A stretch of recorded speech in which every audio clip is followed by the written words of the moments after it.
नमस्कार दोस्तों, यह एक सच्ची धार्मिक कहानी है। आप इसे एंड तक जरूर देखें। यह एक सच्ची कहानी है। जीवन नाम का एक व्यक्ति किसी गांव में रहता था। जीवन अपने लिए हमेशा बहुत खाना रखता था क्योंकि उसे बहुत भूख लगती थी। जीवन बहुत खाना खाता था, इसीलिए उसे हमेशा भूख ही लगी रहती थी।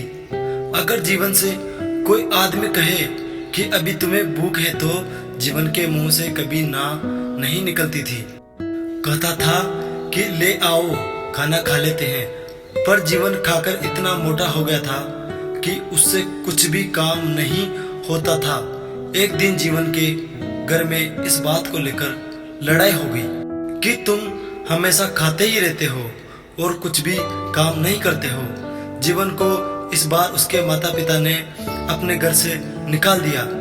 अब जीवन के पास कुछ भी नहीं था और वह सोच रहा था, क्या करूं, अब तो मेरा घर भी नहीं है। तभी उसकी नजर एक साधु बाबा पर पड़ी और जीवन उनके पास चला गया। जीवन ने साधु जी से कहा कि आप मुझे कोई काम दे दीजिए जिससे मेरी भूख का कुछ किया जा सके। साधु जी ने पूछा कि क्या कर सकते हो तुम।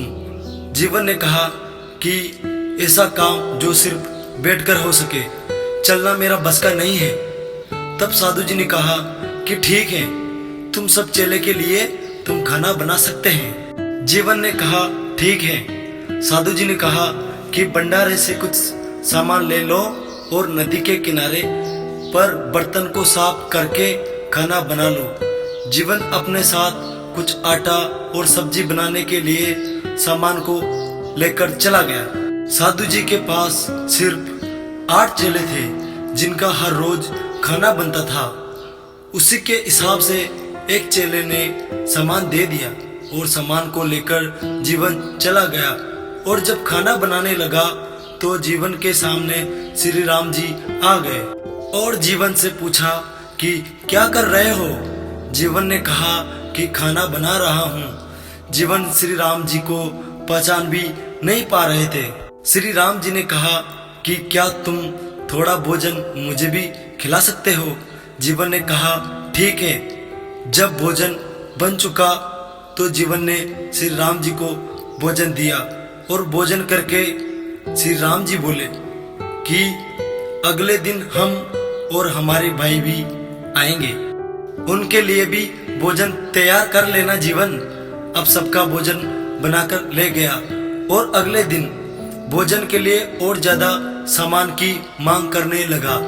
इस पर साधु जी ने सोचा कि शायद इसे भूख ज्यादा लगती होगी और जीवन को ज्यादा सामान दे दिया गया और सामान लेकर जीवन नदी के किनारे पर चला गया। जब जीवन ने खाना बना लिया तो श्री राम जी के साथ लक्ष्मण भी आ गए और खाना खाया। इस बार श्री राम जी ने कहा कि कल हम अपनी पत्नी के साथ आएंगे, उनके लिए भी खाना बनाना है।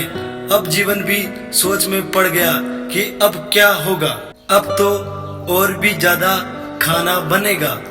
अगले दिन जीवन ने खाने के लिए और ज्यादा सामान मांगा तो साधु को कुछ शक हुआ, कहीं ये सामान को बेच तो नहीं रहा है। इसलिए साधु जी भी उसके पीछे चले गए।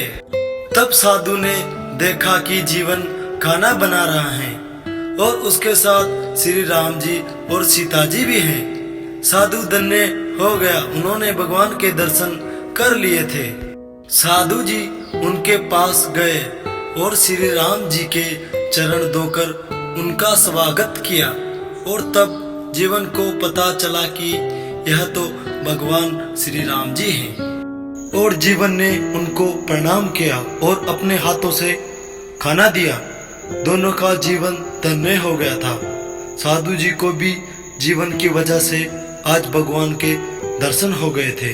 दोस्तों, भगवान हर जगह पर हैं, हम ही उन्हें देख नहीं पाते हैं। हमारे अंदर बुरी भावना छुपी रहती है और भगवान उन्हीं को देखते हैं जो हमेशा अपने मन में भगवान को याद करते हैं। जब हमारे हृदय भी अच्छा हो जाएगा, हमें भी भगवान के दर्शन हो जाएंगे। तो दोस्तों, अगर आपको ये कहानी अच्छी लगी हो तो मेरे चैनल को सब्सक्राइब करो और बेल आइकन के बटन पर क्लिक करो, ताकि हमारी जो सबसे पहले कहानी बनकर आए वो आप ही को मिले।